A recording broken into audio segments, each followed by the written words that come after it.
ont échoué. Je me suis parfois trop battue.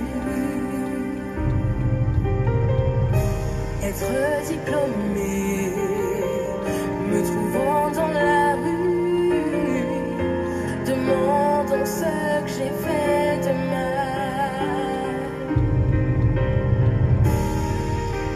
Prends-moi par la main, serre-moi contre toi, ne m'abandonne pas. Bonjour, bonjour, bonjour, bonjour, bonjour. Comment vous allez? Contre toi, ne m'abandonne pas. J'ai certainement trop parlé. Bonjour, bonjour, À ceux bonjour. qui m'aiment et qui ne m'aiment pas, pour tout ce que j'ai fait qu'ils n'ont pas. Aujourd'hui je sais, Seigneur, je passerai par toi. Il n'y en a qu'un, je sais que c'est toi. Prends-moi par la main, serre-moi contre toi, ne m'abandonne pas. Prends-moi par la main. Voilà, bonjour, bonjour, bonjour, bonjour, bonjour, bonjour, bonjour, bonjour. Je demande à Dieu de me guider pendant que je vais prêcher ce message. Un petit message, vous voyez. Un petit message qui va pas trop durer, mais qui est peut-être nécessaire pour la vie de quelqu'un. La vie de quelqu'un qui a besoin d'être guidé. La vie de quelqu'un qui a besoin d'orientation. Seigneur, je bénis ton nom pour ce message. Je te loue, je te rends gloire et te demande de m'aider à prêcher exactement tel que tu veux. Éternel, je te loue, je te magnifie, je te rends gloire. Que l'honneur et l'adoration te reviennent au siècle des siècles. Merci Seigneur pour ta puissance. Merci Seigneur pour ton amour. Guide-moi et dirige-moi. Oriente-moi dans le nom puissant de Jésus-Christ de Nazareth. Merci Seigneur pour ta puissance. Au nom de Jésus. Alors bien aimé, notre test d'étude se trouve dans le livre de Daniel 2, verset 3. Que je lis en ces mots. Ceux qui auront été intelligents brilleront comme la splendeur du ciel. Et ceux qui auront enseigné la justice à la multitude brilleront comme les étoiles et à perpétuité. Amen. La parole de Dieu nous dit en Daniel 12, verset 3, que ceux qui auront été intelligents brilleront comme la splendeur du ciel, et ceux qui auront enseigné la justice à la multitude brilleront comme les étoiles et à perpétuité. Bien-aimés, c'est exactement ce qui manque aux chrétiens aujourd'hui. Ce n'est pas qu'ils ne sont pas nés avec des dons et talents. Ce n'est pas qu'ils ne sont pas nés avec des grâces. Le problème des chrétiens, c'est que ils ne savent pas comment utiliser les dons. Ils ne savent pas comment matérialiser ce que le Seigneur leur a donné. C'est exactement l'intelligence et la sagesse qui manquent aux chrétiens. Ce n'est pas pour les insulter, mais c'est une réalité. Aujourd'hui, on peut voir un chrétien plein de talents. La seule chose qu'il sait faire, c'est parler en langue. On peut voir des chrétiens pleins d'intelligence, mais les seules choses que ces chrétiens savent faire, c'est parler en langue. Parler en langue. Et lorsqu'ils ont fini de parler en langue, bien-aimé, il n'y a rien d'autre à faire. Bien-aimé, quand vous regardez la vie de Salomon, il était roi. Et Dieu lui a dit de demander ce qu'il veut. Salomon savait que sans sagesse et intelligence, il ne pouvait pas gérer quelque chose. Et qu'est-ce qu'il a demandé à Dieu? La sagesse. Parce que quand tu es sage, tu es intelligent. Quand tu es intelligent, tu peux gérer toutes les affaires. Tu peux trouver des idées. Tu peux matérialiser n'importe quoi. Tu peux prendre soin de ta vie, de tes affaires, trouver des solutions là où il y a des problèmes. C'est pour ça que vous allez remarquer que Salomon a toujours trouvé des solutions à la situation des gens qui étaient dans les problèmes. Et l'une des histoires les plus connues, c'est celle de cette femme qui avait perdu son enfant et qui voulait voler l'enfant de sa camarade. Frères et sœurs, il y a des femmes qui sont en train de prier pour le mariage. Mais ces femmes n'ont pas la sagesse ou le réflexe de demander à Dieu l'intelligence pour rentrer dans le mariage. L'intelligence pour captiver un homme. L'intelligence pour gérer le mariage. Alors, quand elle va aller s'asseoir là-bas, là, c'est pour aller faire sauce sur Facebook. C'est pour aller faire sauce YouTube. C'est pour aller faire placali. C'est pour aller faire affirage. Lorsque nous regardons la Bible dit que c'est par quoi? La sagesse. Amen. C'est par la sagesse qu'une maison s'élève. Proverbe 24, 3 dit que c'est par la sagesse qu'une maison s'élève.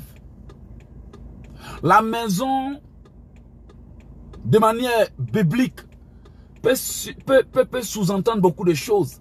La maison peut constituer ton foyer. La maison peut constituer ta vie. La maison peut constituer l'état de ton âme. Parce que la parole déclare que ne savez-vous pas que votre corps est le temple du Saint-Esprit. Un temple fait référence à une maison où quelqu'un peut habiter. Un lieu où un esprit peut habiter. Donc, Proverbe 24, 3 dit ceci. C'est par la sagesse qu'une maison s'élève. Et par l'intelligence qu'elle s'affermit. Donc, par la sagesse, tu peux commencer quelque chose. Mais, par l'intelligence, tu l'améliores. Par la sagesse, tu peux rentrer dans le mariage. Par l'intelligence, tu gardes le mariage. Par la sagesse, tu peux avoir de l'argent, de l'aide. Mais par l'intelligence, tu peux matérialiser, tu peux maximiser, tu peux exploiter un terrain. Par la sagesse, tu peux avoir quelque chose, mais la Bible dit que par l'intelligence, tu peux faire accroître ça. Par l'intelligence, par la sagesse, pardon, tu peux avoir des diplômes. Mais sans intelligence, ton diplôme peut ne pas te servir à quelque chose. La preuve en est qu'il y a beaucoup aujourd'hui qui ont des gros diplômes. Mes frères et sœurs, ils ne savent que faire de leur diplôme. Ils ont garé ça dans le tiroir. Et ils sont en train de ramasser des boîtes et vider des poubelles pour quelqu'un d'autre. Pourtant, quand tu les entends parler français, on dirait des François. Tout ce qu'ils savent faire, c'est de venir à l'église pour dire zi, popo, c'est tout. S'il n'y a pas zi, popo, s'il n'y a pas ri, popo, il n'y a rien d'autre. La parole de Dieu dit quoi? Que Dieu bénira l'œuvre de tes mains. Dis à quelqu'un, arrête de prier pour rien. Arrête de prier pour rien. Parce que tu peux prier, parler en langue. Si tu ne fais rien pour que Dieu bénisse, tu seras toujours pauvre. Tu peux jeûner et rester chez toi deux bras croisés en espérant que tu as marié millionnaire. On va voir. Tu as marié milliardaire. Ne t'inquiète pas. Ma soeur, il faut bien parler en langue. Tu as marié milliardaire. Tu as la foi, non? Il faut rester là, on va voir. Tous les pointeurs qui viennent là, c'est pas toi tu payes le transport pour qu'ils aillent à la maison. Ton pointeur là, tu dis un jour ça va aller. C'est pas toi qui payes son transport pour qu'il aille à la maison. Faut rester là. Tu vas marier milliardaire. Oh, les gens sont terribles.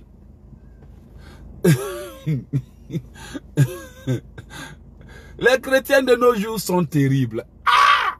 Je vous assure. Malgré que la technologie avance, c'est là même que certains sont graves. Malgré que les possibilités de devenir quelqu'un évoluent. Maintenant, on peut trouver n'importe quoi sur Internet. Maintenant, on peut apprendre la comptabilité sur Internet. Maintenant, on peut savoir comment bâtir une entreprise sur Internet. Maintenant, il y a les webinars. Il y a des formations en ligne. C'est là que le chrétien, son cas devient grave. Ils ont des diplômes de parler à langue. Et après, quand c'est pour aller chercher le travail, ils ne savent même pas faire interview. Ils ont des diplômes de commérage. Et après, quand il s'agit de régler leurs propres problèmes, ils ne savent même pas où mettre la tête. Je veux dire à quelqu'un, la préparation est importante. La préparation est importante. Je me souviens de cette histoire que je vous raconte tous les jours. J'étais au Ghana. Lorsque le Seigneur m'a dit d'acheter un livre. Le livre s'intitule « Comment parler en public ». Je l'ai encore jusqu'aujourd'hui. De 2012 à 2020. Alors, j'ai acheté le livre sans savoir pourquoi je l'ai acheté. Et puis après, je me suis dit, bon, peut-être que quand je vais aller à l'interview de visa, je vais apprendre à parler. Parce qu'à l'interview, parfois, on te rouille de questions. Mais je me suis rendu compte que je suis allé au visa. On ne m'a même pas fait interview, on m'a donné le visa. En ce moment, le livre, c'était quoi? Au départ, je ne savais pas. Dieu, il prépare les gens sans qu'ils sachent qu'il est en train de les préparer. C'est là que, lorsque j'arrive au Canada, je vais dans une église parce que je ne voulais pas rester sans aller à l'église. Alors, je cherche une branche de mon église. Et quand j'arrive là-bas, après mon premier culte, je fais un songe la nuit. Dieu me montre une salle où il y avait des ossements desséchés. Et lorsque je vois la salle, il me dit, voici la mission qu'il m'accorde. C'est à partir de là que j'ai commencé à prêcher. Et lorsque j'ai commencé à rêver, à avoir l'envie de devenir écrivain, conférencier, évangéliste, comme Dieu me l'avait inspiré, c'est là que j'ai compris et dit, mais non. Effectivement, comme au départ, je n'avais pas un si grand niveau, il fallait que j'apprenne, il fallait que je me forme, il fallait que je me prépare pour que lorsque je serai prêt, le Seigneur puisse me donner l'opportunité d'exercer mon don. J'avais besoin d'intelligence. J'ai regardé des grands conférenciers qui impactaient le monde. Ils avaient une dextérité hors du commun. Et quand on parle de dextérité, je vais parler de... Ils avaient la maîtrise, la connaissance. Ils pouvaient captiver l'attention. L'attention du peuple. J'ai dit, waouh, quel impact. Mais après, je me suis rendu compte que ce n'est pas sorcier. Il suffit seulement de savoir comment s'y prendre. Il suffit seulement de se préparer.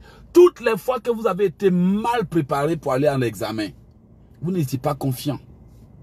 Toutes les fois que vous n'étiez pas prêt et que vous étiez surpris par un fait, vous aviez eu peur. Mais chaque fois que vous aviez été préparé, que vous vous êtes réellement préparé, que vous étiez sûr de vous, vous êtes parti avec assurance et vous avez livré une performance incroyable. La préparation est importante. L'intelligence dont on a besoin est nécessaire. La parole de Dieu nous dit en Proverbe que c'est par la sagesse qu'une maison s'élève et par l'intelligence qu'elle s'affermit. Ce qui veut dire que par la sagesse, tu peux bâtir ton ministère. Mais si tu n'es pas intelligent, ton ministère peut monter et couler. Parce que lorsque tu seras face à des difficultés, tu auras besoin d'intelligence. Lorsque tu seras face à des situations tenaces, l'intelligence te permet de trouver des idées. L'intelligence te permet de remédier à des situations. L'intelligence t'inspire ce que tu dois faire. À cause de l'intelligence, on ne peut pas te freiner. On ne peut pas te troubler. On ne peut pas te dribbler. On ne peut pas te manipuler. Parce que tu donnes toujours des mots justes. C'est grâce à l'intelligence que Esther a su se préparer. Elle n'est pas allée se mettre devant le roi parce qu'il fallait se mettre devant un roi. Tout comme aujourd'hui, beaucoup de femmes ou beaucoup d'hommes sont venus en Europe, dans des pays où Dieu les a établis, et c'est là que la galère les chicote. C'est là que la pauvreté les chicote. Et après, quand tu vas parler, ils vont dire qu'un enfant de Dieu n'a pas besoin d'être riche pour aller au ciel. Quelle ignorance. Entre-temps, tu es en train de galérer. Entre-temps, tu demandes toujours pardon à ton propriétaire. Pardon. Et elle paye le mois ce prochain. Entre-temps, tu pleures et tu négocies. Entre-temps, tu te ridiculises. Entre-temps, tu dois aller galérer et souffrir au travail. Tu es même serviteur ou servante de Dieu. Mais tu es obligé de faire des travaux en temps partiel. Parce que Dieu t'a donné le don. Il t'a donné aussi les provisions. Mais tu ne sais pas comment libérer ton potentiel. Tu ne sais pas comment utiliser ton intelligence. Tu ne sais pas comment créer. Tu ne sais pas comment faire les choses. Tu ne sais pas comment impacter. Tu ne sais pas comment diriger ta propre vie. Et voici la raison pour laquelle tu as autant de problèmes et tu ne sais même pas ce que tu vas faire. Parce que c'est seule l'intelligence qui permet de trouver des solutions aux problèmes. Frère, je vais parler à quelqu'un ce matin. Joseph n'est pas devenu premier ministre en Égypte parce que Joseph savait parler en langue. Joseph n'a pas été choisi par Pharaon parce qu'il était enfant de Dieu. Joseph n'a pas été établi parce que quand Pharaon a regardé, il dit mais où est-ce qu'on peut trouver quelqu'un qui a une intelligence comme celui-là? Quand ils ont regardé, ils ont dit nulle part. Si donc lui, il peut avoir une telle sagesse, c'est qu'il a aussi l'intelligence pour diriger. Donc Joseph, en plus du fait d'être un enfant de Dieu, a été choisi parce qu'il avait la capacité, l'intelligence à expliquer les rêves, l'intelligence à diriger. Même en prison, frères et sœurs, Joseph était le chef des prisonniers. Il avait l'intelligence. Et toi, qui est là seulement pour remplir les bancs à l'église, pour chauffer l'oreille des pasteurs avec des rêves qu'on ne comprend pas souvent, pour embêter les gens. Tu es venu en Europe, en Angleterre, aux États-Unis, depuis combien de temps? Tu es en train de tourner en rond. Même pas une idée de ce que tu vas faire de ta vie. Même pas une idée de qu'est-ce que tu dois faire. Tout ce que tu sais faire, c'est aller déposer les CV. Aller déposer CV pour ramasser les boîtes. CV pour fermer les cartons. CV pour aller t'arrêter 8 heures par jour. Et après, tu as mal au dos. Après, tu as mal au dos. Tu cherches ton mari pour te masser. Il veut pas, lui aussi, il ne connaît pas massage. C'est un Africain. Africain ne connaît pas massage. Tout ça là parce que tu as été rempli de bénédictions dont tu n'as pas la sagesse pour utiliser. Frère, regarde le cas de Daniel à Babylone. La Bible déclare que Daniel était sage parce qu'il avait reçu un esprit de sagesse et d'intelligence. Un esprit supérieur. Voici ce qui manque aux chrétiens. L'intelligence et la sagesse. Un jour, j'ai dit quelque chose, quelqu'un croyait que j'étais arrogant ou impoli. Non, c'est la vérité et la réalité. Si je le répète, je répète cette chose, si je la répète, et que vous vous sentez choqué, pardonnez-moi. Frère, j'ai dit, parfois, ce qui tue nous les chrétiens, c'est notre stupidité. Manque de sagesse et manque d'intelligence. Notre stupidité. Comment un enfant de Dieu prie toujours par la langue, rikekekekeke, zipopopopo. Mais tu as un problème depuis 2 ans, 3 ans, 5 ans. Tu n'as aucune idée de ce que tu vas faire. On appelle ça comment? Intelligence ou sagesse? Ou bien c'est quel nom? Ignorance ou quoi? Tu es bloqué depuis 10 ans. Tu es freiné depuis 10 ans. Tes sorciers viennent, ils partent. Tu tournes en rond. Tu es dans le même pays bloqué. Tu as cherché travail sans trouver. Tu es rempli de diplômes. Tu as des BTS. Quand tu as fini avec certaines formations, toi seul, là, si on compte tes formations, là, tu as dépassé Donald Trump. Voilà. Toi seul, là, si on compte tes formations, là, tu peux devenir directeur commercial. Entre-temps, tu ne sais même pas comment ouvrir une entreprise. Tu ne sais même pas comment ouvrir une affaire. Tu ne sais même pas, d'ailleurs même ta propre vie, tu ne sais même pas comment diriger. On appelle ça comment? Il faut me donner la définition. Ce n'est pas que je vais être arrogant. Je vais ouvrir les yeux à certains. Tout le monde n'a pas été appelé pour travailler pour quelqu'un.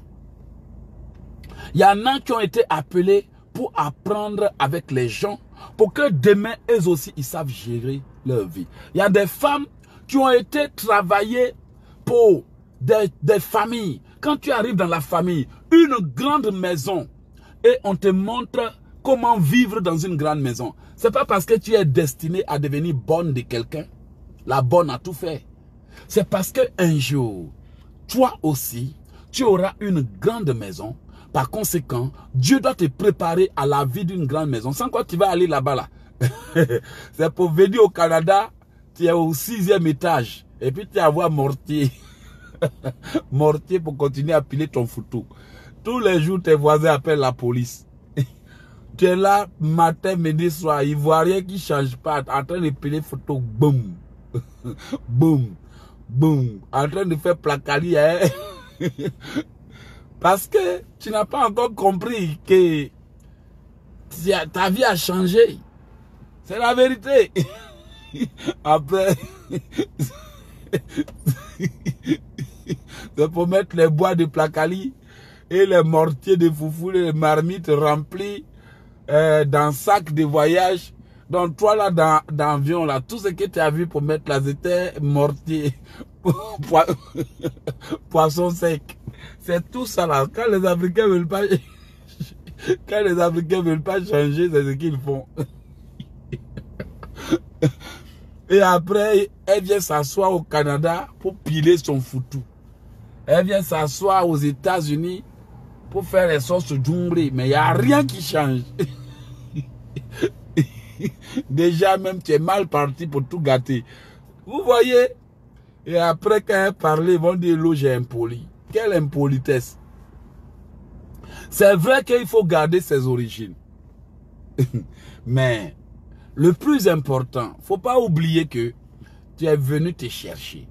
Tout ce que Dieu t'a donné, sans la sagesse, tu ne peux pas libérer ton potentiel. Frère, je ne peux pas me vanter, c'est la grâce de Dieu qui m'a aidé. Quand je suis venu ici dans ce pays, j'ai commencé à me poser beaucoup de questions. Avec les fous là qui dirigent notre pays, tu as fait comment? Avec des gens qui coupent oreille à quelqu'un parce qu'il a une appartenance politique, tu as fait comment? Avec ces gens-là, avec ce pays-là, où on te borie, tu as fait comment? Il dit, éloge, où tu es venu là, c'est pas maison de ton papa, c'est pas campement de ta grand-mère, c'est pas ton village. Si tu ne réfléchis pas, tu es fait comme tous les chrétiens là, zozo qui viennent parce qu'ils pensent qu'ils parlent en langue, ça va aller là. Éloge, on risque de te soulever, aller te déposer là-bas. Il dit, hé, moi éloge, moi déposer où? Quand tu allais me déposer là, c'est que Dieu m'a béni. Ça dit que si tu allais me déposer, tu allais me déposer avec toutes mes bénédictions et mes bagages. Toi-même, quand tu vas avoir bagage, tu as dit l'homme là, il est trop béni, on ne peut pas l'enlever de chez nous. La sagesse et l'intelligence. Voici la raison pour laquelle vous allez voir les gens aux États-Unis, mais ils sont au chômage. Femmes aux États-Unis au chômage, mais il faut la voir en train de critiquer au téléphone. En Angleterre, mais au chômage. Il faut la voir dans Papatoya. En train de fourrer sa bouche dans tous les soutiens qu'on a oublié de laver. En train de se mêler de la vie des gens. En France depuis des années. Mais c'est à l'occasion qui te nourrit. Moi-même là, même si tu étais devant moi-même là, et puis tu étais mon enfant là, j'allais te parler pour dire, toi là, tu es sûr que tu es l'homme. Tu n'es pas l'homme, tu es génie. C'est la vérité. Tu es venu en France, ça c'est pour faire 150 enfants, et puis on te donne à location. Tu penses qu'à l'occasion, il y a retraite dedans. Il n'y a pas retraite dedans. Hein? Après, il va dire non, hello, je parle mal. Tu es venu en Belgique là. Faut rester là. Faut rester là. Hein? Tu penses que toi là, même si tu parles flamand. Tu connais le proverbe des Africains. Morceau de bois, il va durer dans l'eau, il ne devient jamais crocodile, jamais poisson. Donc, même si tu dis dans l'eau, morceau de bois, il reste morceau de bois. Tu veux pas là. C'est la même chose. C'est ce qui tue les enfants de Dieu. Même pas de sagesse. Même pas d'intelligence. Commence à leur donner des conseils, mais tu es foutu. Ils vont te préparer tous les soirs. Ils vont te cuisiner. Femme, quand elle veut te cuisiner, elle te démembre. Pourquoi? Parce que tu vas voulu donner conseil. Elle va te raser, te faire un modèle, te déposer, te laver.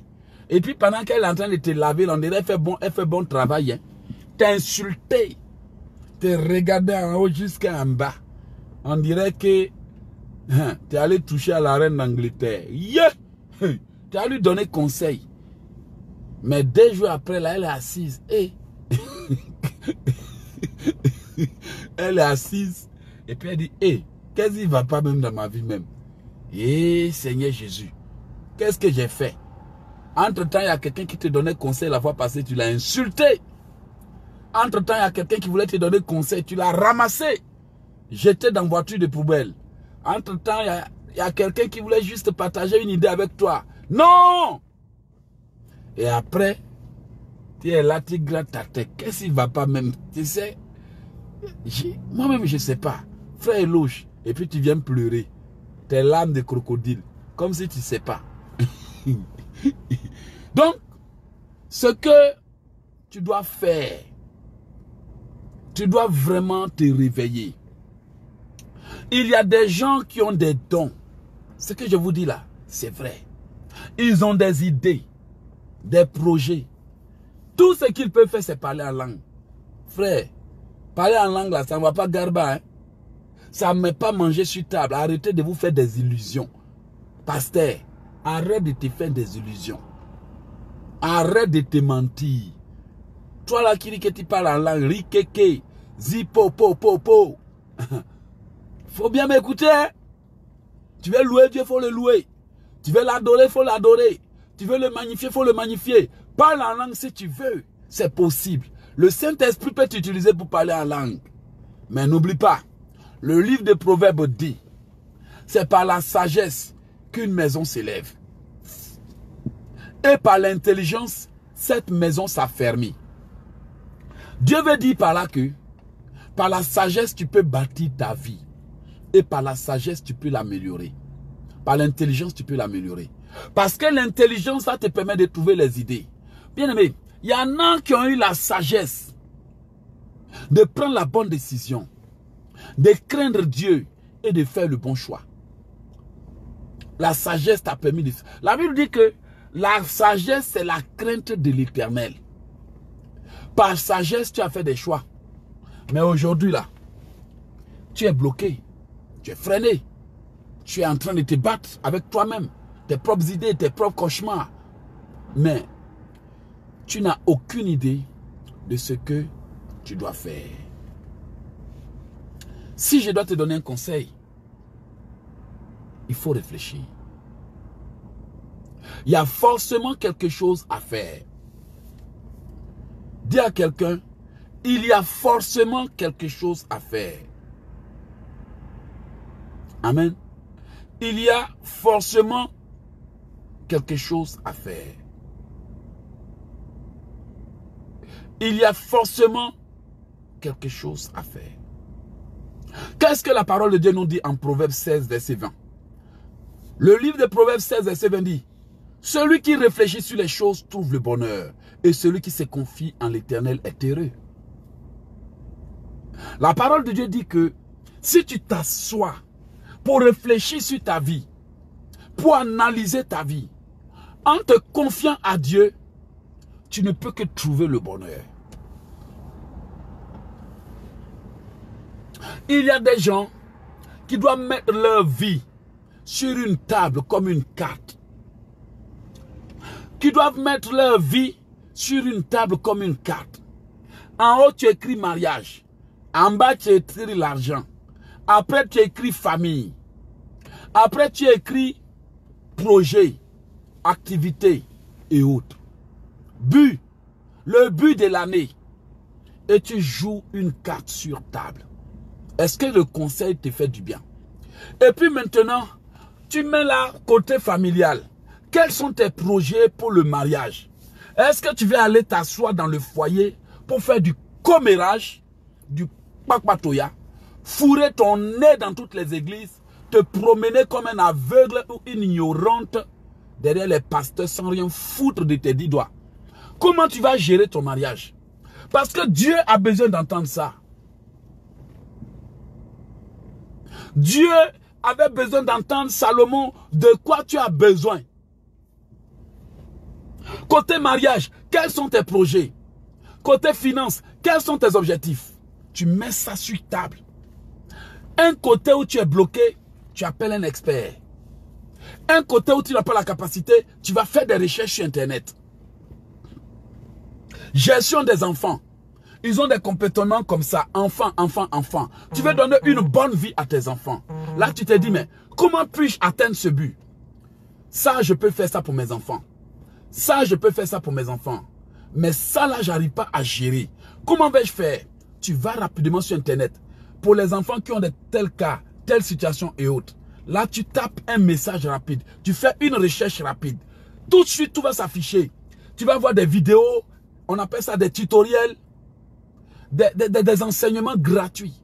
Tu lis et tu sais désormais comment gérer le cas de tel enfant. Peut-être que toi, tu n'es pas encore marié. Tu risques d'aller t'asseoir dans le foyer de ton mari pour te plaindre, pour bavarder dans ses oreilles, pour ne rien foutre que exiger que on te fasse ci, on te fasse ça. Tu risques aussi d'aller t'asseoir avec ta femme pour ne rien foutre pour améliorer la relation si c'est pas secouer sa tête, si c'est pas serrer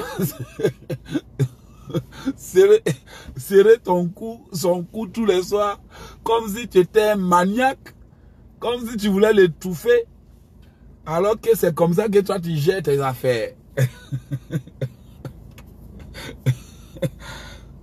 Au lieu de pardonnez, on va écouter un peu de musique, c'est trop fort.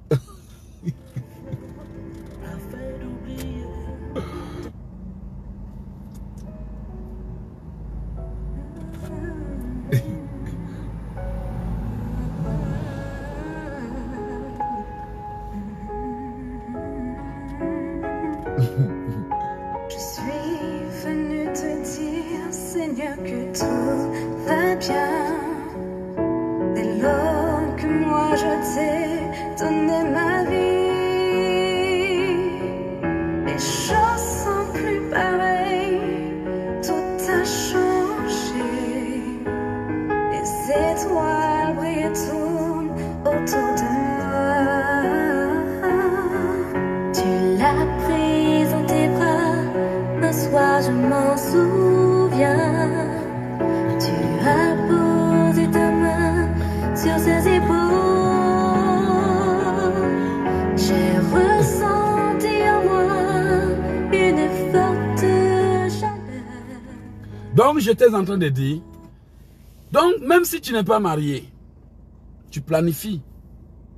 Ta vie doit être jouée comme une carte sur table. Tu mets la carte au mur. Tu fais la carte de ta vie. Bien aimé, regardez les grandes puissances. Pour exploiter une situation, on met la situation comme une carte sur table. Une grande table. Tu fais la carte de ta vie. Fais la carte de ta vie. Mariage, finance, réalisation.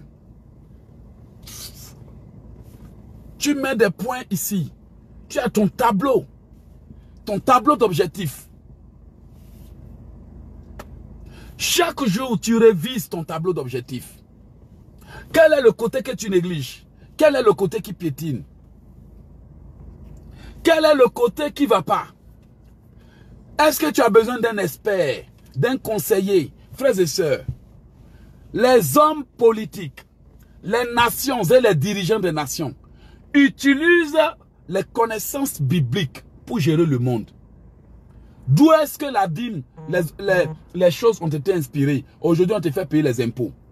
Les impôts, c'était depuis les temps passés, depuis le temps des Romains, le temps de César. Donc, quand tu regardes là, il y a plein de lois qui ont été tirées de la Bible. Aucun directeur, aucun gouvernement ne peut prospérer. Tu vas entendre toujours conseil de gouvernement. Conseil de gouvernement. Même toi-même qui es dans une entreprise du coin, tous les lundis, ce n'est pas les longues réunions. Tous les lundis,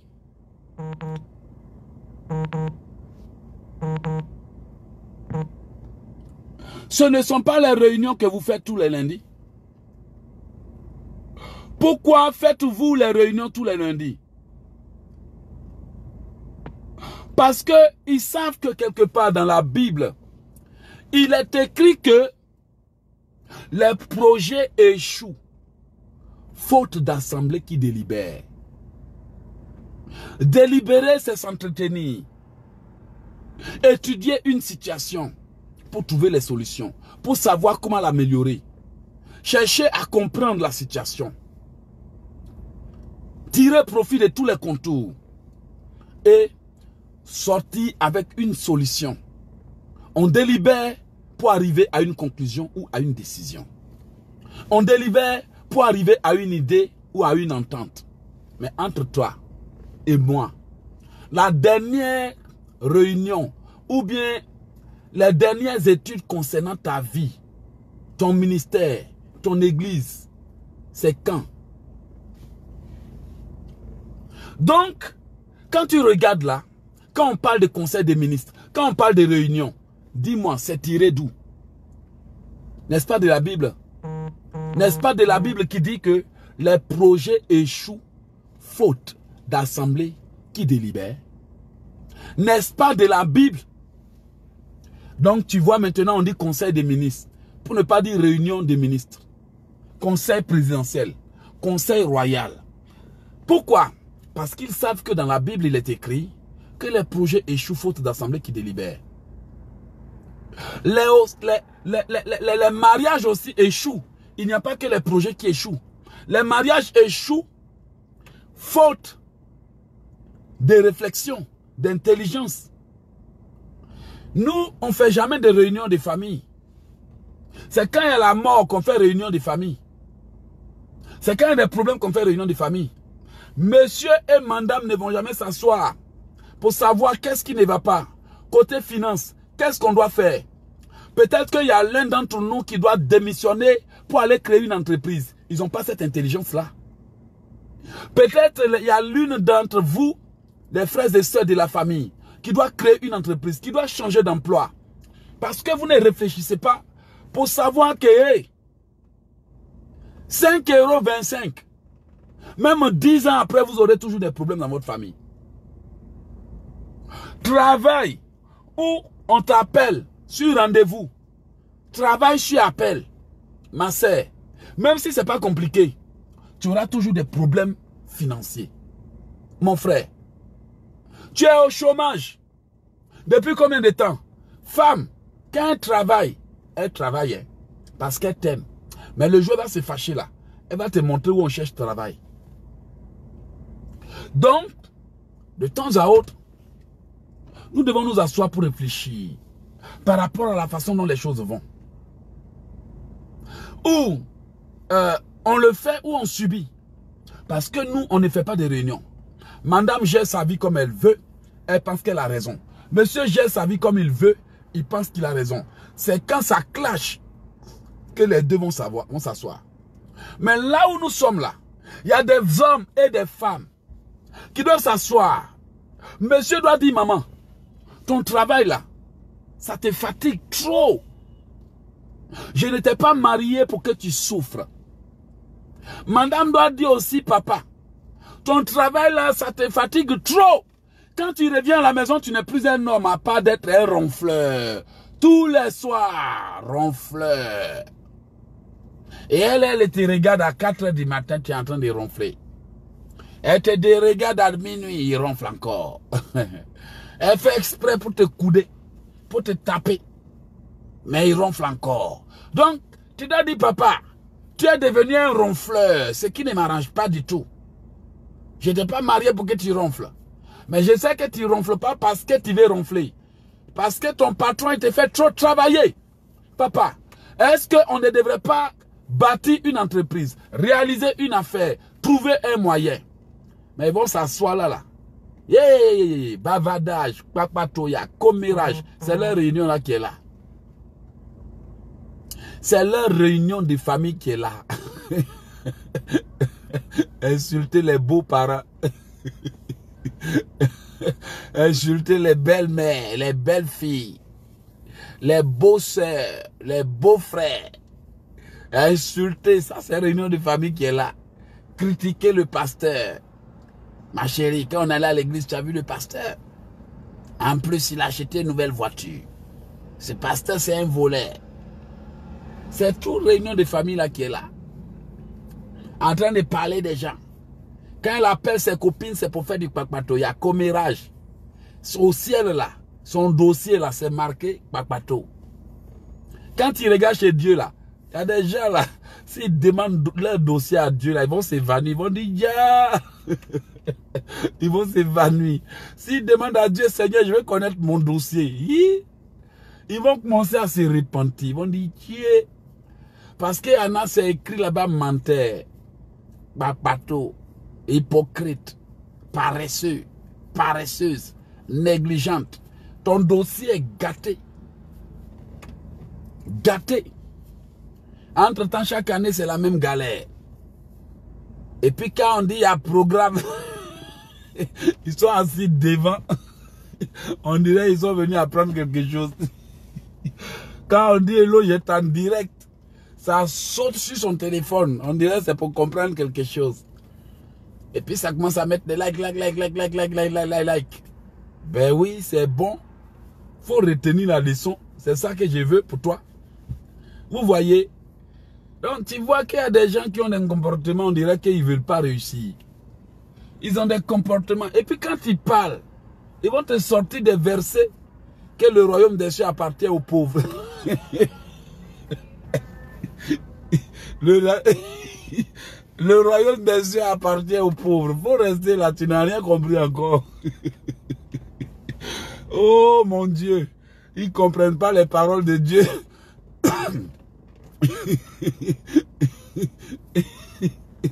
Entre-temps, quand il n'a pas l'argent pour payer sa maison, il appelle sa tante. Tanti, on veut me renvoyer des...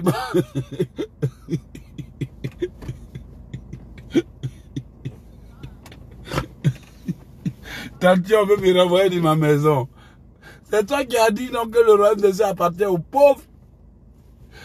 Tu cherches crédit où ça? Tu es en train d'aller demander prêt à la banque, pourquoi? Faut rester là. faut rester là. Le royaume des cieux appartient aux pauvres. Tu n'as rien vu encore. Quand Jésus parle là, faut lui demander explication. Quand le Seigneur il dit des paroles là, faut lui demander explication. Il ne faut pas aller mentir sur Dieu après. Tu as dit, mais Seigneur, tu avais dit que le royaume des cieux appartient aux pauvres, alors que tu n'as rien compris. Et ce sont vos dirigeants qui vous font avaler ces bêtises-là. Et aujourd'hui, le chrétien, il accepte la pauvreté parce que les gens ont voulu laver la mentalité des chrétiens pour qu'il y ait moins de riches, beaucoup de pauvres. Comme ça, on peut les diriger. Vous n'avez pas compris. Frère, tu vas voir des versets bibliques en anglais qui disent une chose. Et puis en français, quand tu prends le même verset biblique, tu as l'impression que c'est autre chose. J'ai lu une version biblique. Français, on dit prenez de l'or et jetez dans la poussière. Ça, c'est la version des Français. C'est pour ça que les francophones, ils sont misérables et pauvres. Donc, tu regardes une autre version biblique. La même version biblique dit, allez-y et prenez l'or. Je dis, mais attends, qu'est-ce qui ne va pas? Donc l'autre version biblique dit d'aller prendre l'or. Je comprends pourquoi les anglophones ils poursuivent beaucoup l'argent. Regardez au Nigeria. Ils ne jouent pas. Les francophones sont des dormeurs. Bien aimé, c'est très rare que tu vas voir Ghanéen venir au Canada pour aller s'asseoir pour travailler pour quelqu'un. Ici au Canada, à Montréal, le plus grand magasin de produits cosmétiques appartient à qui? À une femme ghanéenne. Ça se trouve à Saint-Hubert. L'un des plus grands magasins cosmétiques. Nos sœurs ivoiriennes, elles sont en train de vider les poubelles et ramasser les ordures. Et ce sont elles qui font la grande gueule. Quand tu parles, elles ont tous les mots à dire. Bien aimé, le plus grand magasin, l'un des plus grands magasins qui vend les produits africains ici au Canada, qu'on appelle Ganakan. Ganakan. Ganakan appartient à une femme ghanéenne. Ce sont nos sœurs ivoiriennes qui viennent s'asseoir en Italie pour manger des bêtises, pour raconter des bêtises, pour se promener comme des ignorants. Et quand tu vas leur parler, c'est elles qui savent parler italien pour te donner. C'est elles qui ont les gros mots à dire. Toujours en train de soulever des poids jusqu'à ton dos te fait mal. Toujours en train d'essuyer quoi? Des bêtises. Et quand tu vas parler, ils vont dire éloge nous insulte. Trop de chrétiens sont sans vision, sans idée, sans vision, sans idée. Je sais qu'il faut travailler. Tout le monde n'est pas appelé à devenir leader. Tout le monde n'est pas appelé à créer. Mais bien aimé, en tant que chrétien, il faut s'améliorer. En tant que chrétien, il faut jouer 4 sur table. Mets ta vie aujourd'hui sur une table. Écris en haut ma vie. Écris en bas, au milieu, mon mariage. Écris mes objectifs. Écris partout. Maintenant là, arrête-toi et regarde. Tel domaine, tu fais quoi? Pour que ça devienne meilleur. Tu es en Italie seulement pour bouffer les pastas, pour bouffer les pizzas. Mais quand tu rentres dans les pizzeria ou quoi là, quand tu rentres là-bas là, ce sont des immigrants qui sont là-bas. Ce sont des étrangers qui sont là-bas. Et toi, tu es là-bas pour faire les selfies et pour partager des informations sur YouTube et Facebook. Ta vie ne vaut-elle pas mieux que ça? Ta vie ne vaut-elle pas mieux que ça? Et tu vas rester là, homme de Dieu, ça fait 2 ans, il cherche travail, il n'y a pas. Mais si tu cherches qu'il n'y en a pas, pourquoi tu n'écris pas? Les gens sont sans vision. Ils foutent leur vie en l'air. Ils brisent leur vie. Ils cassent leur vie. Et après, ils vont dire que c'est Dieu qui les a oubliés. La parole de Dieu dit que c'est par la sagesse qu'une maison se lève. Et par l'intelligence, elle s'affermit. Ça veut dire beaucoup de choses. Par la sagesse, tu peux prendre la bonne décision. La sagesse t'aide à prendre de bonnes décisions. C'est ce qu'on appelle la sagesse. La sagesse a permis à Salomon de prendre une bonne décision. Et la stupidité nous pousse à nous détruire. Voici pourquoi la Bible parle des stupides. Le livre des Proverbes dit qu'ils se nourriront de leur voix. Et il y a des gens qui sont remplis de talents. Il y a des femmes qui peuvent faire quelque chose de leurs mains. Bien aimé, si moi, Eloge Kissi, comparé à toi, toi tu as fait l'université, tu as fait le collège, tu as fait le bac, tu as eu des diplômes, tu as été éduqué et tu as été intelligent. Tu es allé même dans des écoles même que moi j'ai jamais eu la chance de voir. Si moi, je peux venir ici, écrire un livre, réaliser certaines choses, établir certaines choses, apprendre l'anglais en moins de 6 mois, composer des chansons en anglais jusqu'à plus de 250 compositions, écrire des livres, version anglaise, version française, et réussir avec l'aide de Dieu à me faire connaître à travers le monde entier.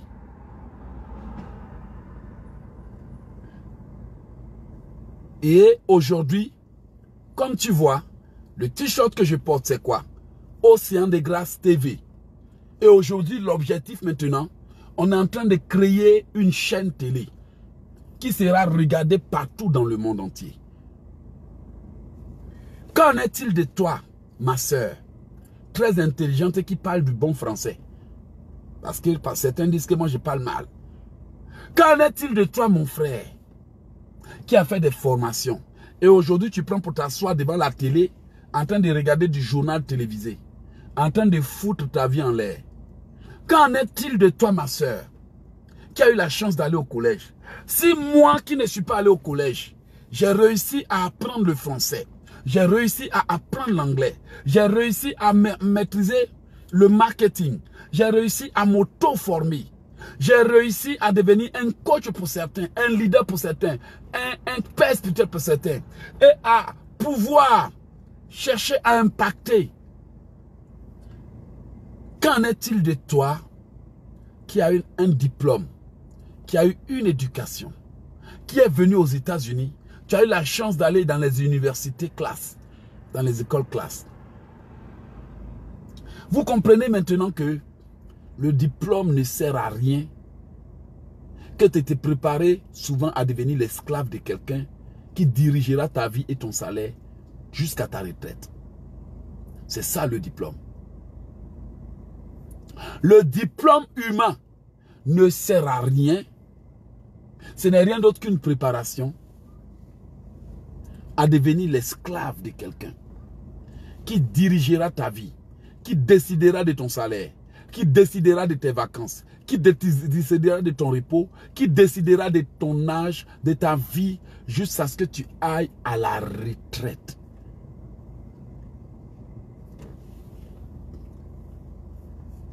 Mais par la sagesse, en plus de tes diplômes, ton diplôme a déjà déterminé ta vie. Ton diplôme a déjà déterminé ta destinée. Ton diplôme a déjà limité ta vie. Parce qu'en dehors de ce diplôme, tu ne sais rien d'autre faire. Tu ne sais faire rien d'autre. Tu ne peux faire rien d'autre. C'est la vérité. C'est ce pourquoi tu as passé 20 ans de ta vie à l'école. 10 ans de ta vie à l'école. 13 ans de ta vie dans une école spécialisée. Juste pour limiter ta vie. Pour limiter ta destinée. La preuve, avec l'âge que tu as là, c'est le seul travail que tu sais faire. C'est la seule chose que tu sais faire. À part ça, il n'y a rien. Si on te prend, on te met quelque part d'autre, il n'y a rien. Le jour là, que ce travail va prendre fin, où ils vont dire, bon, ça n'existe pas sur le marché, tu es cuit.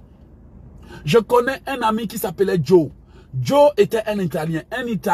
Il était mon collègue pendant près de 2 ans. Joe était spécialisé dans la couture industrielle. Mais bien aimé, lorsque la compagnie a fait faillite, et qu'ils ont tout fermé, Joe ne savait plus ce qu'il devrait faire.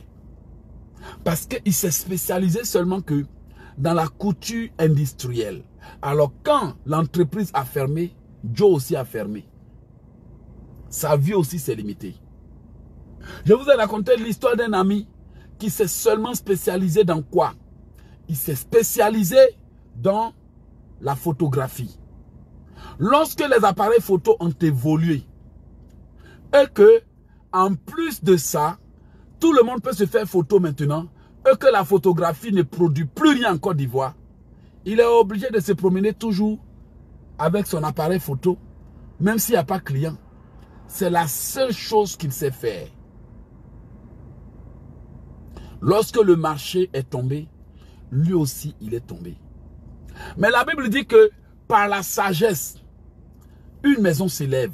Par l'intelligence, elle s'affermit. Ça peut dire que tu peux bâtir ta vie par la sagesse.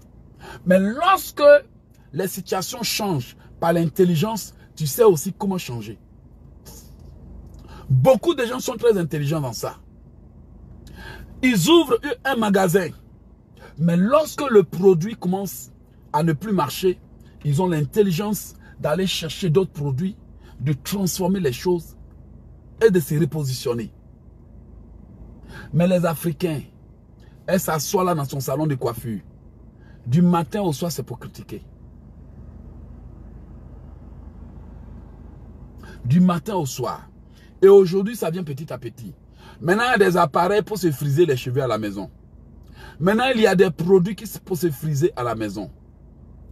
Et demain, si on crée des appareils pour se tresser à la maison, qu'est-ce que tu feras? Il te faudra l'intelligence pour te redimensionner. Il te faudra l'intelligence pour changer les choses. Et beaucoup ont été bloqués par manque de sagesse et d'intelligence. Tu les vois là, toujours habillés, sapés là même. Excusez-moi de le dire. Aucune idée de où leur vie va. Tu les vois en train de se promener.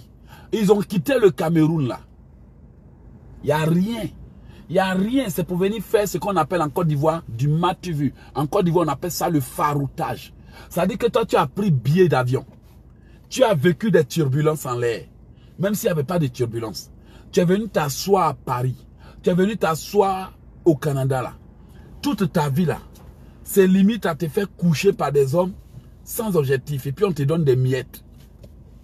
Ça n'arrive même pas à acheter quelque chose à la fin du mois. Toute ta vie, c'est limite à ça. Tu es venu aux États-Unis là.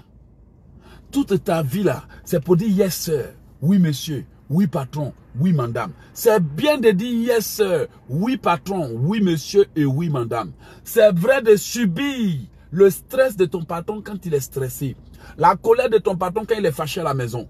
Les je ne sais quoi et les cris et les insultes. L'injustice. C'est bien de pleurer. Quand tu reviens du travail, tu es là, tu pleures. Et ton mari te demande, mais qu'est-ce qui ne va pas? Tu es incapable de le dire. Parce que ton patron te fait subir des choses.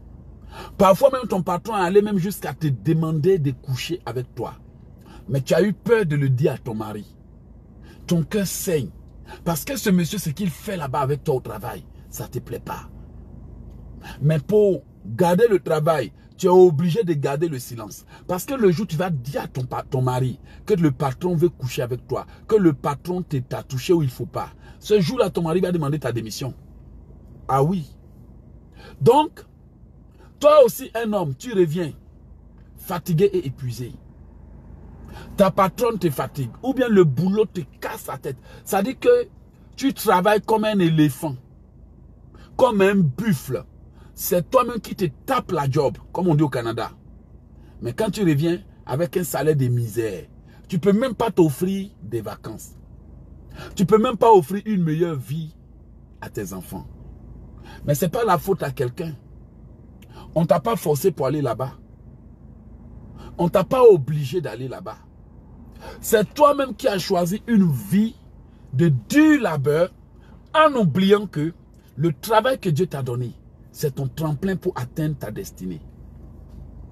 Frère, lorsque je suis venu au Canada, on m'a envoyé quelque part pour ramasser sac. J'ai ramassé sac là un jour. Je suis venu le lendemain là. C'était 2 jours de boulot. Après avoir rempli conteneur pour quelqu'un dit loge. Tu as fait ça là toute ta vie au Canada. C'est pour casser ton dos. Bien aimé. Après ça, on m'a appelé, dit il ne veut plus. Casser mon dos pour 9,50 $. Et puis après, quand le gouvernement a pris pour lui, là, moi, il me reste 7 $. Casser mon dos pour ça, jamais.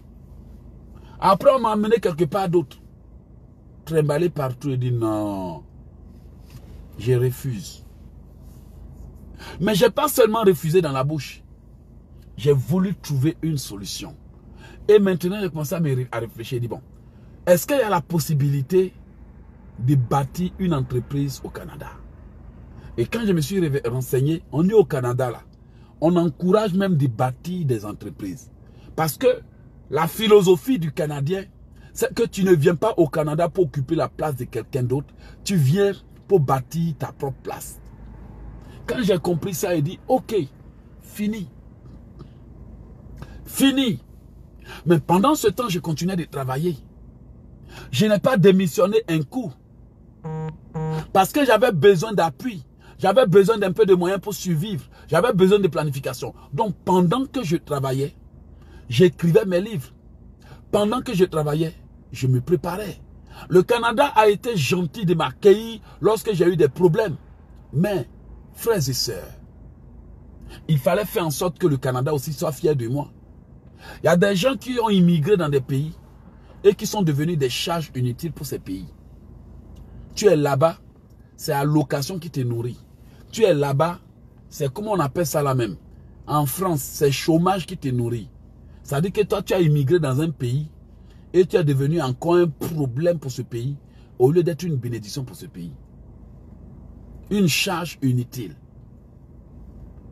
Comment ne vont-ils pas refuser de renouveler tes papiers? Après, tu avais dit oui, ils n'ont pas renouvelé mes papiers. Mais ils ont regardé ton dossier. Il n'y a pas un pays européen qui te donne papier parce que tu es trop joli. On te donne le papier pour que tu contribues au pays, pour que tu payes les impôts, pour que tu apportes quelque chose. Analyse, tu vas voir.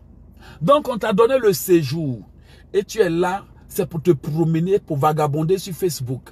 Tu ne fous rien. Bien aimé, Français te donnent rien pour rien. Voilà, ils savent. Donc, même Noirs, même ils ne donnent rien pour rien. Alors, avant de renouveler ton séjour, ils vont consulter, tu as payé combien d'impôts. Je te donne la réalité aujourd'hui. Avant de te donner les papiers, ta citoyenneté, ils vont regarder, tu as contribué quoi dans le pays. Depuis que tu es dans le pays, tu fais quoi. Mais s'ils voient que depuis que tu es en Italie, tu n'apportes rien que des problèmes. Tu es venu te coucher dans le pays en train de chercher seulement allocation. Bien aimé, ils ne vont jamais renouveler tes papiers. Parce qu'ils ont vu qu'ils t'ont donné les papiers, ils t'ont fait grâce, mais tu n'apportes rien au pays. Voici ce qui justifie le fait que certains ont eu des séjours, cartes de séjour. Quand tu allais renouveler, ils ont refusé. Et toi, quand tu es venu, tu es venu dire, c'est sorcellerie familiale. C'est pas sorcellerie familiale. Tu es venu, tu as demandé l'asile. C'est pas sur Facebook tu dors pour faire papatoya. C'est pas sur Facebook tu dors. C'est pas au téléphone tu passes ton temps. Est-ce que tu as le comportement d'un demandeur d'asile? Est-ce que tu as l'attitude d'un demandeur d'asile? Tu as demandé l'asile pour dire aux gens que tu as un problème dans ton pays. Mais en même temps, tu es tout le temps au téléphone avec le pays. En même temps, tu racontes des bêtises au téléphone. En même temps, tu fais des bêtises au téléphone. En même temps, tu es sur Facebook. Mais ils ont ton Facebook. Ils ont ton numéro de téléphone. Ils peuvent lire tes messages. Ils écoutent tes appels. Et tu n'as pas l'attitude de quelqu'un qui a vraiment besoin d'être aidé. Sans intelligence. Et après, ils vont refuser ta demande d'asile. Parce que on peut te donner l'asile quand on voit que tu es quelqu'un du bien. En plus de ton histoire. Mais toi, tu viens t'asseoir en France pour faire demande d'asile. Ta bouche est dans la poche de tout le monde. Ta bouche est partout. Et c'est toi qui fais des erreurs stupides. Sans intelligence. Et quand on parle, tu as dit que loge t'insulte. Tu déposes un dossier. Toi-même, tu arrives. Ton propre dossier de demande d'asile. On te pose des questions, tu es perdu. On dirait que ce n'est pas de toi qu'on parle. On dit, monsieur, madame, vous avez mentionné à telle page de votre histoire qu'en telle année, il y a eu tant. Les dates, tu ne les connais pas. Hein? Le monsieur, il parle, te dit, parce que ton histoire là, tu as écrit, tu es allé déposer là-bas, et puis après ça, tu n'as pas pris le temps d'étudier. Pendant ce temps, le juge qui devrait t'interviewer, il était en train de se préparer, parce que lui, il veut voir si tu es crédible. On ne peut pas mentir aux autorités. Donc, ils ont le catalogue des événements qui se passent dans ton pays. Ils ont les mises à jour. Quand il y a un problème, ils savent. Quand la situation s'améliore, ils savent. Mais toi, tu es venu t'asseoir, tu as fait ta demande, tu veux que le pays t'aide, mais tu n'aides pas le pays. Au lieu de faire des mises à jour, tu ne comprends rien. La situation a changé, tu ne comprends rien. Les choses ont évolué, tu ne comprends rien. Toi, tout ce que tu sais, tu as déposé ton dossier quelque part depuis 2 ans. Tu es en train de te promener, manger, dormir. Tu ne fais même pas de bénévolat. Tu ne contribues même pas. Tu ne cotises même pas. Et en plus de ça, tu fais encore des travaux en dessous de table. Ça veut dire que toi-même, tu aggraves ta situation. Donc, quand ils analysent côté impôt, tu n'as rien payé. Quand ils analysent côté aide sociale, tu es encore sur aide sociale, allocation familiale. Donc, en plus, tu es un vagabond. Sur Facebook, tu fais des bêtises, tu danses. Tu as un comportement de quelqu'un qui n'a pas besoin d'être aidé. Donc, quand ils vont voir ça là, la décision est déjà prise d'avance. Ils vont faire exprès pour te poser des questions pour que tu te donnes la chance de te défendre. Tu prépares un visa, mais tu es là en train de te promener au lieu de te préparer. Ton dossier mal monté, tes affaires. Tu viens dans un pays qui t'a accueilli pour t'aider. Parce que dans ton pays, tu n'as pas la sécurité et la paix. Mais est-ce que pour autant, tu as le comportement de quelqu'un qui a besoin d'être aidé? Et demain, quand le Canada va dire non, on va dire oui, ils sont racistes. Tu es venu en France là, pour montrer aux Français que tu es africain. C'est pas dans le métro tu vas déposer manger pour manger. Même si on dit qu'on réclame nos droits, mais faisons les choses par sagesse. Même si on dit qu'on veut qu'on nous aide, soyons sages, soyons intelligents. On vient en Europe, on n'apprend pas sur leur mode de vie. Tu vas voir les Camerounais, tous les soirs ils font réunion. Les Africains, tous les soirs ils font réunion. Les Congolais, ça parle, ça bavade, ça fait du bruit. Et après, quand ta voisine va commencer à se plaindre, tu vas dire, homme de Dieu, j'ai trop de combats.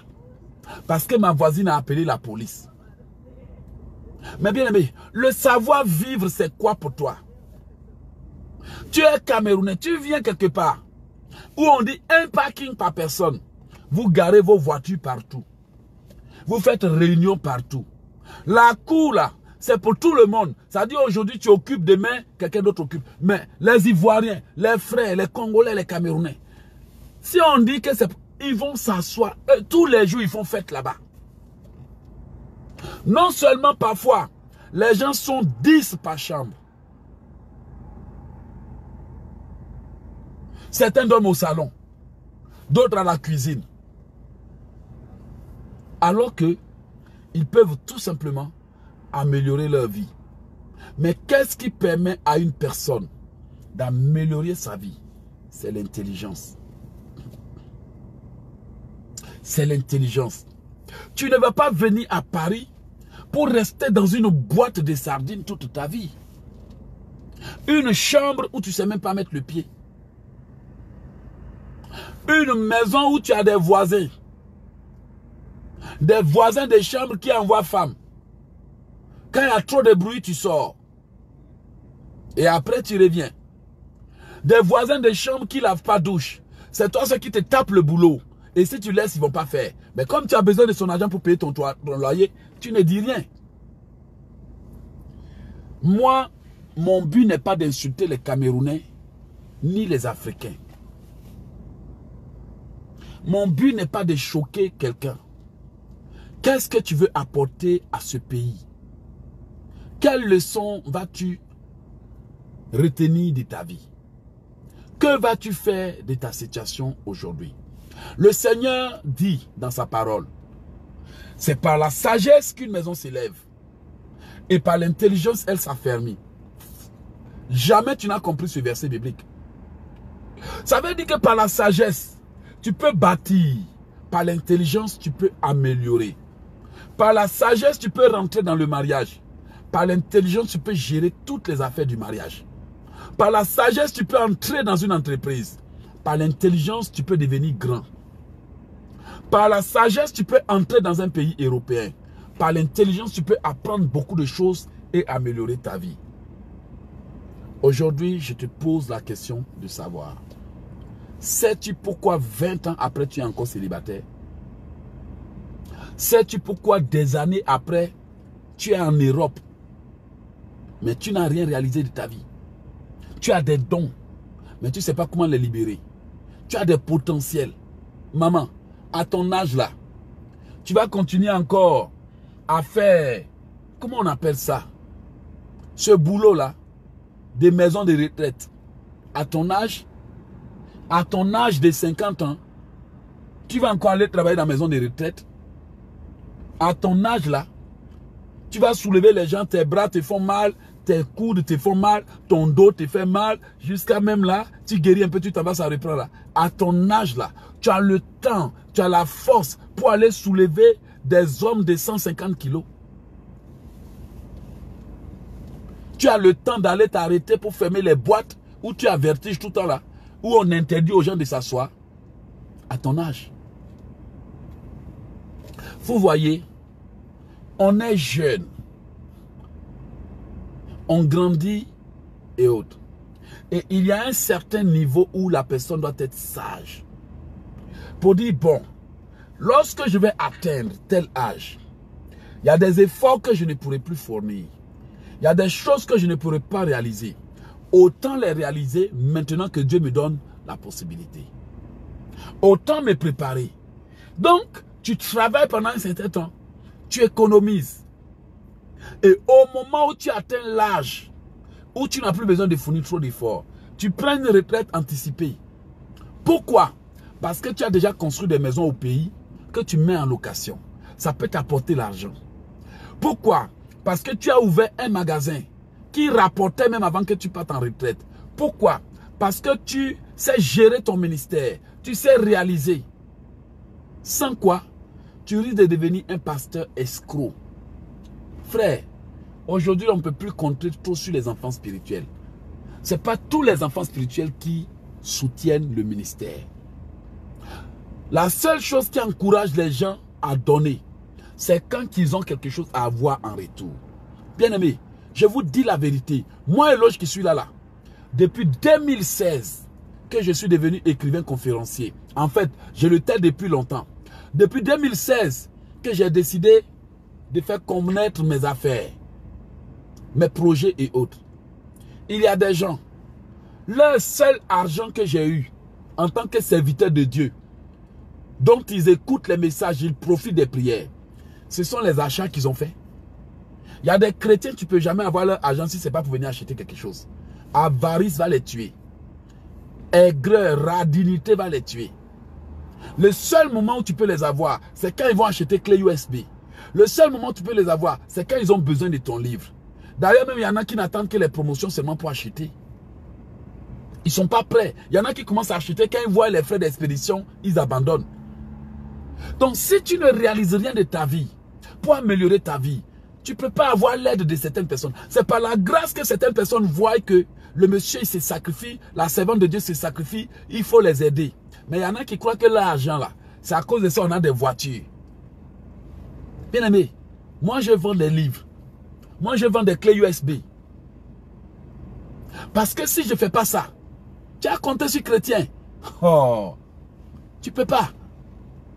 Chrétien, il y en a, ils donnent pour soutenir l'œuvre de Dieu. Il y en a, ils donnent parce qu'ils ont des alliances avec Dieu. Il y en a, ils donnent parce qu'ils comprennent l'importance. Mais il y a des gens là, bien aimé, le seul argent que tu vas avoir en tant qu'homme de Dieu, le seul argent que tu vas avoir, c'est achat. Ou soit parce qu'ils sont trop coincés, ils ont des problèmes, ils veulent que Dieu les aide, là ils vont venir contribuer. Donc si tu ne sais pas comment matérialiser les choses dans ton ministère, si tu n'as pas d'idée, si tu n'as pas de sagesse, tu risques de devenir un pasteur escroc, un menteur, un inventeur de prophéties. Tu risques d'être un manipulateur et de sortir du chemin de Dieu. Et c'est ce qui fait que beaucoup de pasteurs sont devenus faux, menteurs, voleurs, escrocs. Parce qu'en dehors de l'œuvre de Dieu, ils ne savent rien faire d'autre. Ils ne font rien d'autre. Analysez, vous allez voir. Le seul moyen d'avoir l'argent, c'est mentir au peuple. Il y a aussi des chrétiennes, en dehors de manipuler les hommes, en dehors de mentir, en dehors d'escroquer les hommes, elles ne font rien d'autre. Il faut leur corps pour avoir de l'argent. Il faut que quelqu'un couche avec elle. Il faut qu'elle trouve quelqu'un qui est dans une grosse voiture. Là, elle vend ses fesses pour de l'argent. Elle va dire ses relations, amour. Tant que c'est pour avoir quelque chose de retour, en retour, c'est un commerce. Tant que c'est parce qu'il paie ton loyer, pas parce que tu l'aimes réellement. Tant que c'est parce qu'il t'aide, c'est un commerce. Mais ces sœurs-là, vous croyez que si elles avaient libéré leur potentiel, elles avaient libéré leur don, elles avaient réalisé quelque chose, tu penses qu'elles allaient se donner? Jamais. Elle allait attendre l'homme de sa vie. Mais quand situation oblige, tu es obligé de faire quoi? D'être celui que tu n'as pas besoin d'être. Il y a des gens où ils sont là. Ils ont le don de journalisme. Il y a des filles où elles sont là. Elles ont le don de coaching. Bien aimé, ceux-là qui vous font croire que vous n'avez pas le droit de faire ça. Bien aimé, Joseph était premier ministre. Ok? Donc si des païens peuvent être premier ministre, un chrétien aussi peut l'être aussi. On n'est pas là pour prêcher la prospérité. Mais on veut que les enfants de Dieu libèrent leur potentiel. Comme ça, on a des avocats où il faut, des juges où il faut, pour qu'il n'y ait pas de corruption. Mais vous êtes assis là pour remplir les églises. N'importe quoi. Entre-temps, votre vie n'avance pas. Vous souffrez et vous ne vous imaginez même pas. Quelle était l'intention des premières personnes qui vous ont prêché? Quelle était l'intention des premières personnes qui ont présenté la Bible? Ils n'avaient pas pour intention de te faire connaître la gloire de Dieu. Ils n'avaient pas l'intention de faire connaître aux Noirs le fait que le Noir peut aussi devenir quelqu'un. Ils n'avaient pas l'intention de montrer tous les secrets. Ils ont juste pris l'écriture pour te donner, pour que tu t'égares. Voici pourquoi eux-mêmes là qui t'ont apporté la Bible, ils sont en train de réaliser, d'améliorer les choses. Mais toi-même à qui ils ont donné la Bible, tu es dans la misère, dans la pauvreté, parce que tu oublies que dans la Bible, il y a des secrets et la parole de Dieu dit que c'est par la sagesse qu'une maison s'élève et l'intelligence. Tu as oublié côté intelligence. Tu parles en langue. Re-ke-ke-ke-ke, zi-po-po-po-po, ba-ba-ba-ba-ba, n'importe quoi. Et après, tu as des problèmes financiers, tu es obligé de devenir malhonnête. Tu es obligé d'aller mentir. Tu es obligé d'être un pasteur qui va aller épouser sa propre soeur pour avoir les papiers pour venir en Europe. D'utiliser des faux papiers pour venir en Europe. Tu dis tu sers Dieu au Canada. Tu dis tu sers Dieu. Tu dis tu sers Dieu.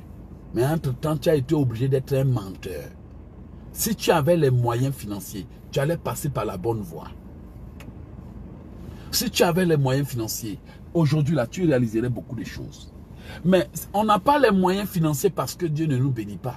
On n'en a pas parce qu'on ne sait pas utiliser ce que Dieu nous a donné. On ne sait pas. Vous voyez, ce sont ces vérités-là que les gens n'aiment pas dire. Ils veulent que tu dises ça en les caressant. Bien, je suis d'accord. Mais ce que je veux dire, c'est que là où vous êtes là, vous pouvez changer votre histoire. Là où vous êtes, Dieu peut vous aider. La chrétienté ne consiste pas seulement à parler en langue et à prier pour dormir, en attendant le jour de sa mort pour aller au paradis. Dans la chrétienté, il y a aussi des projets. Il y a aussi des innovations. Il y a aussi des créations. Bien aimé, regarde tous ceux qui ont servi Dieu dans la Bible. Il n'y a pas un qui était chômeur. Même les disciples de Jésus, il y avait des pécheurs. Même Jésus lui-même, il faisait quoi? Son père faisait quoi? C'est vous de nos jours, vous voulez faire croire aux gens que non, oui, l'Ancien Testament, le Nouveau Testament, ceci, cela. J'aimerais que vous réfléchissiez à ce message. Mettez votre vie sur la table. Décidez votre vie. Et essayez de voir chaque domaine de votre vie. Sur cette carte, mettez votre vie. Faites la liste des problèmes. Et quand vous aurez fini de faire la liste des problèmes, posez-vous la question de savoir, ça, est-ce que je peux faire? Ça, si je ne peux pas faire, quel est ce prestataire que je peux trouver? Ou bien, qui je peux trouver pour faire de la prestation? Là, tu sais que tu as une idée. Tu veux créer quelque chose. Mais tu peux engager des experts pour créer pour toi. Il suffit de sortir de l'argent. Eloge peut ne pas avoir la technologie pour faire des t-shirts. Mais s'il en a besoin, il peut trouver des compagnies. Aujourd'hui, là, toutes ces grosses compagnies, là, Samsung et autres, là, elles ont fait quoi? Elles ont engagé des gens. Ce sont des gens qu'elles ont engagés. Sinon, le fondateur de Samsung lui-même n'est pas un scientifique. Le fondateur de Samsung lui-même n'est pas un inventeur de micros. Mais il détient la compagnie parce qu'il a su réunir une équipe.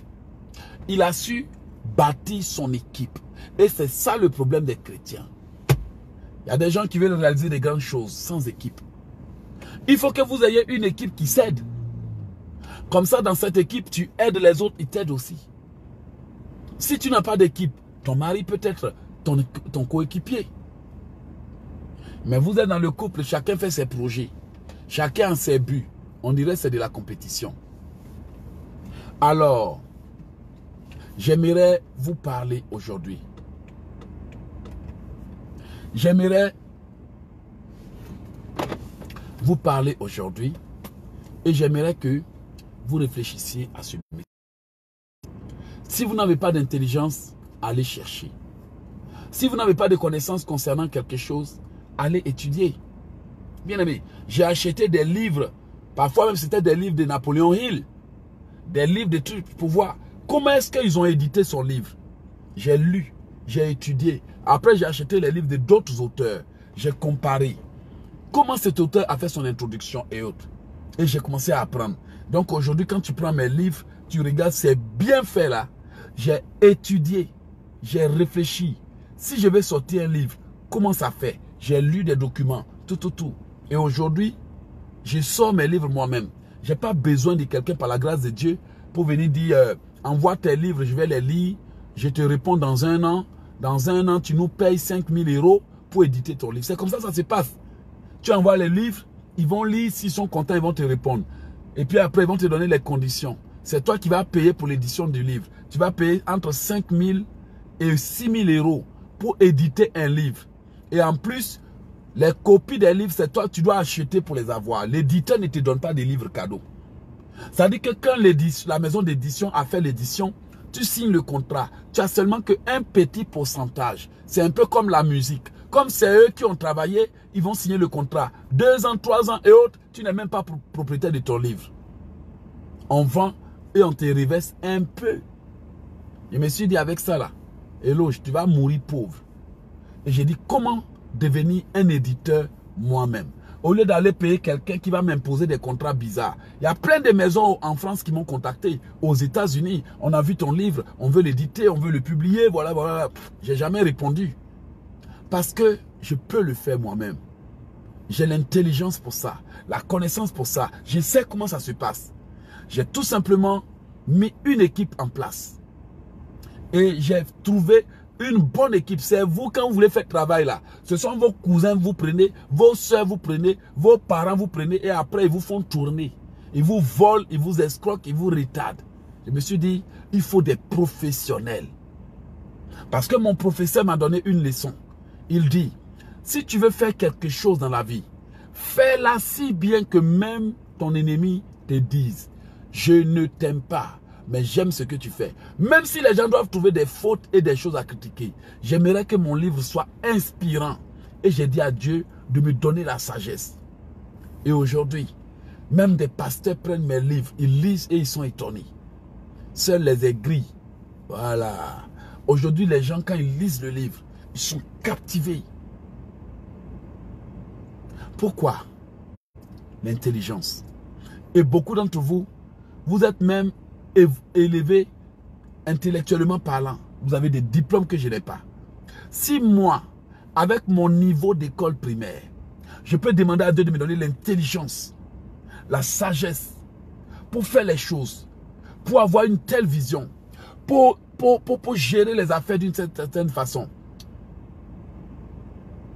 À tel point que même dans les temps de Covid, nous continuons de fonctionner. Qu'en est-il de toi, qui a beaucoup d'intelligence, de potentiel? d'intelligence, de sagesse. Qu'en est-il de toi? Voilà, voici la raison pour laquelle beaucoup de gens n'arrivent pas à avancer. Voici la raison. Beaucoup de personnes, bien aimées, sont freinées. Alors, je ne sais pas quel est ton problème. Mais si tu peux, je te conseille de demander à Dieu l'intelligence. Dis-lui de te diriger. Si tu ne sais pas comment faire, les informations se trouvent déjà sur Internet. Amen. Il suffit seulement de dire, ça, je veux des informations concernant tel domaine. Tu en auras tellement, des milliers. Parce que maintenant, les gens mettent tes connaissances sur Internet. Sur YouTube, tu ne sais pas comment faire une demande de visa? Tape sur Internet. Même l'immigration canadienne met des informations. Comment avoir le visa? Comment monter un dossier visa? Les blancs, ils sont organisés. Ce sont les noirs, on fait tout dans le désordre, dans la pagaille. Et après, tu es étonné que ton église n'avance pas. Ta propre vie n'avance pas. Parce que pour toi, tout c'est le désordre. Tu te réveilles un beau matin, tu vas chez Fête Travail. Tu te réveilles un beau matin, on t'invite d'anniversaire. Rien de programmé.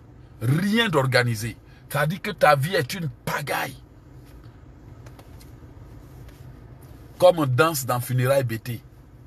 Et après, tu vas dire pourquoi ta vie n'avance pas.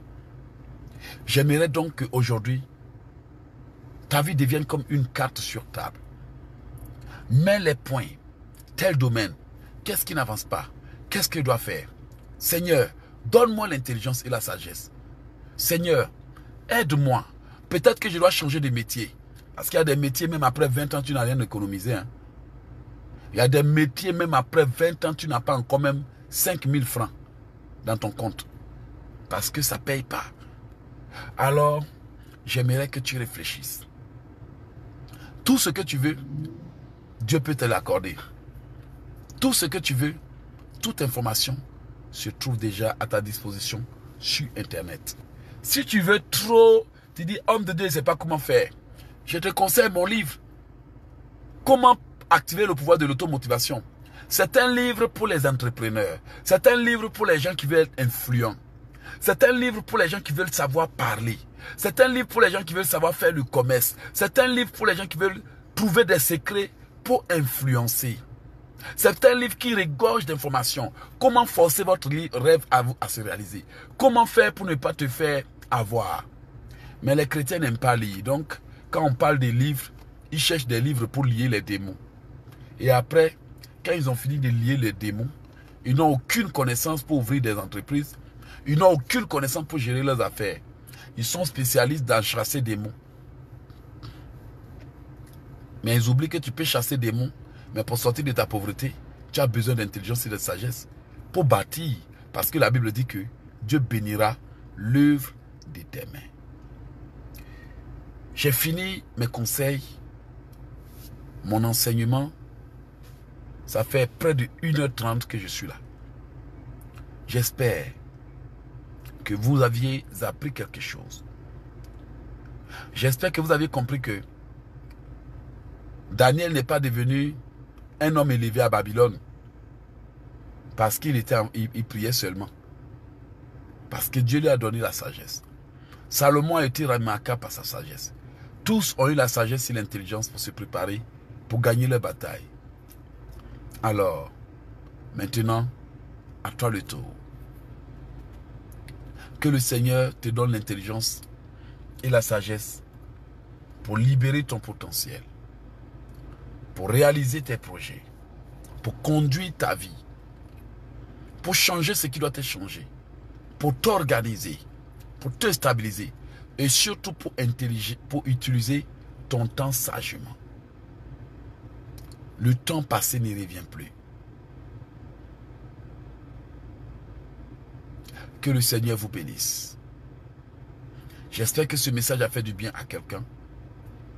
Et on se dit à plus tard. Soyez bénis. Seigneur, je te remercie pour m'avoir permis de faire ce programme. Que l'honneur et l'adoration te reviennent. Dans le nom puissant de Jésus.